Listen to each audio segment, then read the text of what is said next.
ಪ್ರತಿಯೊಬ್ಬ ರೈತ ಬಾಂಧವರಿಗೂ ಎಲ್ಲ ಸ್ನೇಹಿತರಿಗೂ ನಮಸ್ಕಾರ. ಕರ್ನಾಟಕ ರಾಜ್ಯದ ಪ್ರತಿಯೊಂದು ಜಿಲ್ಲೆಗಳಲ್ಲಿ ಹೊಸ ಹೆಸರು ದಿನೇ ದಿನೇ ಹೆಚ್ಚಾಗ್ತಾ ಇದ್ದು, ದಿನಾಂಕ 17ರಿಂದ 22ನೇ ತಾರೀಕುವರೆಗೆ ಏನು ರೇಟಾಗಿದೆ, ಎಲ್ಲಿ ಎಷ್ಟು ಚೀಲ ಬಂದಿದೆ, ಏನು ರೇಟಾಗಿದೆ ಎಂದು ಒಂದು ಸಲ ನೋಡ್ಕೊಂಡು ಬರೋಣ ಬನ್ನಿ ವೀಕ್ಷಕರೇ. ಗದಗ್ನಲ್ಲಿ ಪ್ರತಿದಿನ 13,000ದಿಂದ 16,000ವರೆಗೂ ಚೀಲ ಅವಕ ಆಗ್ತಾ ಇದ್ದು, ಅಲ್ಲಿ 10,360ವರೆಗೆ ಹೈಯೆಸ್ಟ್ ಆಗ್ತಾ ಇದೆ. ಇನ್ನು 8,117 ಮೀಡಿಯಮ್ ಆಗ್ತಾ ಇದೆ. ಇನ್ನು ನರಗುಂದ APMCಯಲ್ಲೂ ಕೂಡ 2,500ರಿಂದ 3,000ವರೆಗೆ ಚೀಲ ಬಂದಿದ್ದು 9,000 ಹೈಯೆಸ್ಟ್ ಆಗಿದೆ. 8,281 ಮೀಡಿಯಮ್ ಆಗ್ತಾ ಇದೆ. ಇನ್ನು ಬಾಗಲಕೋಟೆಯಲ್ಲಿ ಕೂಡ 3,500ರಿಂದ 3,700ವರೆಗೆ ಅವಕ ಆಗ್ತಾ ಇದ್ದು 10,100 ಹೈಯೆಸ್ಟ್ ಆಗಿದೆ. 8,837 ಮೀಡಿಯಮ್ ಆಗ್ತಾ ಇದೆ.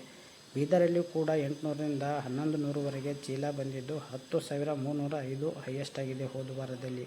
ಇನ್ನು 8,300 ಮೀಡಿಯಮ್ ರೇಟ್ ಆಗ್ತಾ ಇದೆ ವೀಕ್ಷಕರೇ. ಇನ್ನು ಯಾದಗಿರಿಯಲ್ಲಿ ಕೂಡ 3,000ದಿಂದ 3,500ವರೆಗೆ ಚೀಲ ಬರ್ತಾ ಇದ್ದು 9,710 ಹೈಯೆಸ್ಟ್ ಆಗಿದೆ.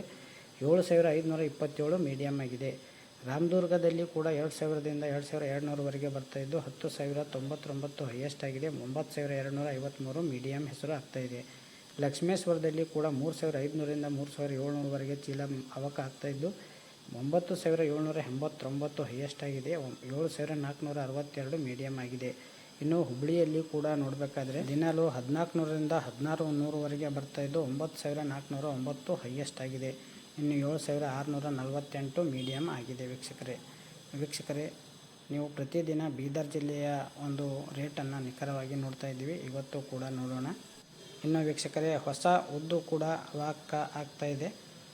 ಬೀದರ್ನಲ್ಲಿ ಶನಿವಾರ ಹೊಸ ಉದ್ದು 8,501 ಆಗಿತ್ತು ವೀಕ್ಷಕರೇ. ಪ್ರತಿದಿನ ಪ್ರತಿ ಬೆಳೆಗಳ ನಿಖರವಾದ ಬೆಲೆಯನ್ನು ತಿಳಿಯಲು ಸಬ್ಸ್ಕ್ರೈಬ್ ಮಾಡಿಲ್ಲ ಅಂದರೆ ಮಾಡ್ಕೊಳ್ಳಿ. ಎಲ್ಲರಿಗೂ ಶೇರ್ ಮಾಡಿ. ಧನ್ಯವಾದಗಳು. ನಮಸ್ಕಾರ.